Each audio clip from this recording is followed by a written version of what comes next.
ঈদ মোবারক, ঈদ উল ফিতরের শুভেচ্ছা সবাইকে। এবার ঈদে আমি সব রেডি মশলা নিয়ে এসেছি। এবার আপনাদেরকে দেখাবো বিভিন্ন ধরনের রেডি মশলা। এটা হলো কাচ্চি বিরিয়ানি মশলা রেডি মিক্স।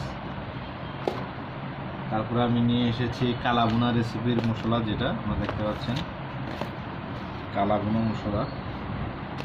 এগুলো সম্পূর্ণ ঈদ উল ফিতরের এবারের জন্য নিয়ে এসেছি। ঈদ উল ফিতরে যত রান্নাবান্না আমরা, এটা হলো তেহরির মশলা। তেহরি মশলা আমি একটু কম এনেছি, কারণ তেহরি আমি ঈদে তেমন একটা খাই না। তারপরে নিয়ে আসলাম তিনটা।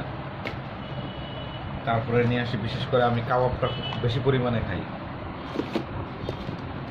গরু গোস্তের কাবাব সবাই হয়তো খান। এটা হলো কাবাব মশলা, বিভিন্ন ধরনের কাবাব বানাইতে পারে। আমি নিয়ে এসেছি কাবাব মশলা 5টা। এখন নিয়ে এসেছি সাধারণত মিষ্টান্ন হিসাবে অনেকেই নাস্তা খান। জর্দাটা খুব কমই হয় বাসায়, তারপরে ঈদের সময় আমরা জর্দা করে থাকি, এই জন্য 3টা জর্দা মশলা নিয়ে এসেছি। এগুলো সব আহমেদ ফুডের মশলা, আপনারা দেখতে পাচ্ছেন। তারপরে নিয়ে এসেছি আমি চিকেন আইটেম, এখানে দেখতেছেন চিকেন তন্দুরি মশলা, যেটা আর কি। এটা হলো চিকেন তন্দুরি মশলা।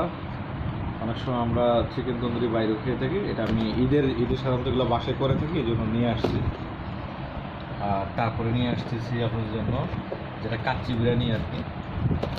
একটু আগে আপনাদেরকে তেহারির কিছু মশলা দেখিয়েছিলাম, তো এটা হলো কাচ্চি বিরিয়ানি মশলা।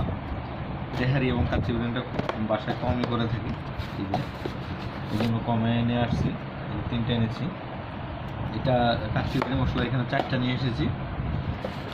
ম্যাক্সিমাম মানে পরিমাণ বুঝে 4টা 5টা হতে পারে। তারপরে নিয়ে এসেছি বোরহানি মশলা। খাওয়ার শেষে তো আমরা সাধারণত বোরহানি খেয়ে থাকি। বোরহানি বাসায় বানাতে বলে সবচেয়ে ভালো হয়। আমি ঈদের সময় বোরহানিটা বাসায় বানানোর চেষ্টা করি। এটাও আহমেদেরই রেডি মিক্স, আপনারাও চাইলে নিতে পারেন। তারপরে নিয়ে আসছি মুরগির মশলা। মুরগির মশলা সাধারণত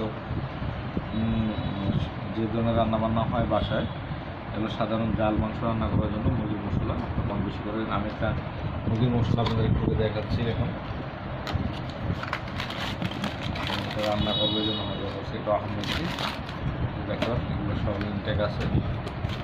যখন যেটা লাগে বের করে করে আনবো। এটা ঈদের আয়োজনের জন্য এগুলো করা। আর কিছু কাস্টার্ড পাউডার নিয়ে এসেছি। আমি একটা রেসিপি তৈরি করবো, যেটা তৈরি করলে আমি সাধারণত আপনাদেরকে দেখাবো কী তৈরি করেছি কাস্টার্ড পাউডার দিয়ে। কাস্টার্ড পাউডার নিয়ে এসেছি বেশ কিছু। কাস্টার্ড পাউডারটা খুলে দেখাচ্ছি আপনাদের, দেখতে পাচ্ছেন ইনটেক।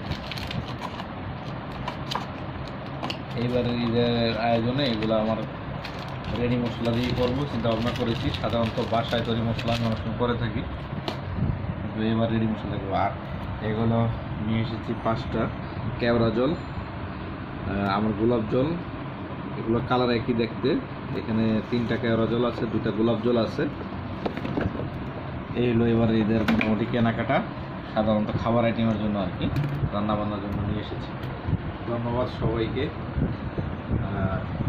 মুরগির মাংসের মশলা ছোট প্যাকেট, যেটা আর কি 4-5টা নিয়ে এসেছি। এটা আমি দেখাচ্ছি। আমি যা নিয়ে এসেছি সবই আহমেদ ফুডের মশলা। আমি রেডি মশলাগুলো আহমেদ ফুডের ইউজ করে থাকি রান্নাবান্না করতে, দেখতে পাচ্ছেন। ধন্যবাদ সবাইকে। ঈদ মোবারক, সবাই ভালো থাকবেন।